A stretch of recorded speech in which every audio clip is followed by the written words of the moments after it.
Aujourd'hui, ce que l'on sait, c'est que la pollution atmosphérique est un facteur environnemental majeur et son rôle a été démontré sur la plupart des maladies respiratoires, notamment l'asthme, la bronchite chronique et le cancer pulmonaire.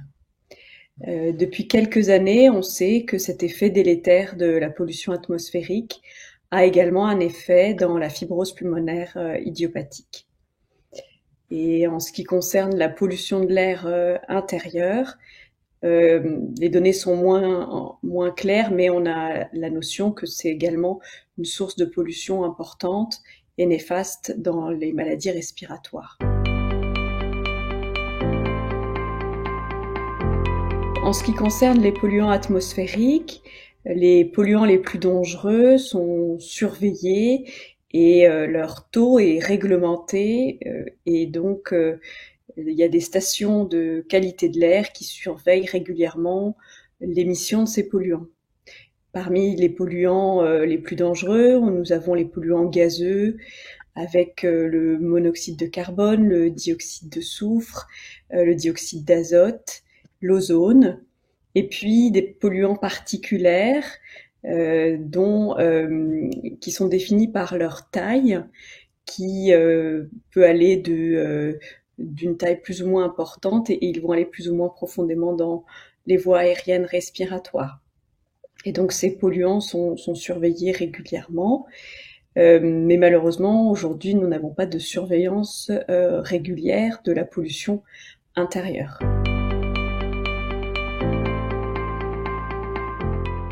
Oui, tout le monde est vulnérable à la pollution, toutes les personnes, mais en particulier certains sujets plus vulnérables, avec donc les enfants, les femmes enceintes, les personnes âgées et puis les patients qui présentent des maladies respiratoires chroniques ou maladies cardiovasculaires. Les personnes les plus précaires socialement semblent plus vulnérables aux effets de la pollution. Et puis, il existe possiblement certaines prédispositions génétiques également aux effets délétères de la pollution. La pollution atmosphérique et intérieure ont certainement un rôle néfaste dans la fibrose pulmonaire idiopathique. On commence à avoir plusieurs études qui nous le confirment, en tout cas en ce qui concerne la pollution atmosphérique. Ce qui semble assez clair, c'est que les pics, notamment d'ozone, peuvent favoriser les exacerbations de fibrose et que la pollution, notamment au dioxyde d'azote, mais aux particules, pourrait participer à l'initiation de la fibrose pulmonaire et puis avoir un effet sur le déclin de la fonction respiratoire et la progression de la fibrose. Mais d'autres études sont nécessaires pour préciser tous ces mécanismes dans cette maladie.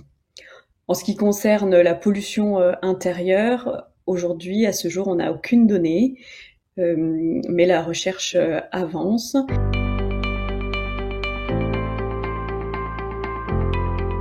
D'abord, il faut être capable de s'informer de la présence d'un pic de pollution. Donc, quand les seuils augmentent, le gouvernement émet des seuils d'information et des seuils d'alerte. Donc, dès que le seuil d'information est franchi, je pense qu'il faut avoir une attitude de protection, c'est-à-dire en cas de pic de pollution, limiter les activités physiques en extérieur et même en intérieur dans ces périodes-là. Essayer de se déplacer en évitant les axes routiers avec une forte circulation avec le trafic. Et puis, en cas de pic d'ozone particulièrement, limiter les sorties aux heures d'ensoleillement maximal, donc entre midi et 16 heures notamment.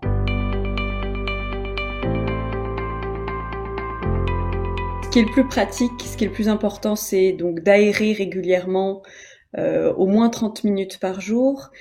En cas de pic de pollution, notamment à l'ozone, il est plus intéressant d'aérer par exemple le soir. Et puis, s'il y a eu un épisode de pluie, juste après, c'est un bon moment également pour aérer s'il y a de la pollution. La deuxième chose, c'est donc limiter toutes les sources de pollution à l'intérieur du logement. Donc d'abord assainir le logement, limiter l'humidité, les moisissures. Ensuite, en termes de éviter toute forme de combustion, donc le tabac, le chauffage de type les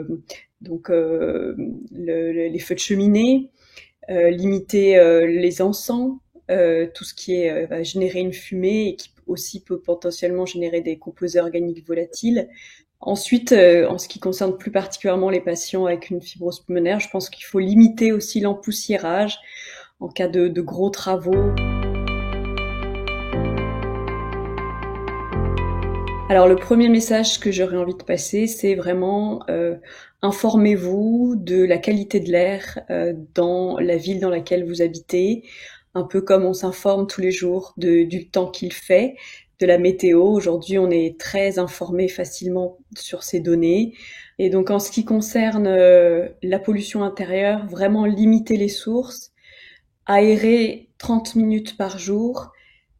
En cas de pic de pollution, aérer plutôt le soir ou après un épisode de pluie. Et ensuite, limiter toutes les sources de pollution, que ce soit donc la combustion, les moisissures, l'empoussiérage, afin d'avoir un environnement intérieur le plus sain possible.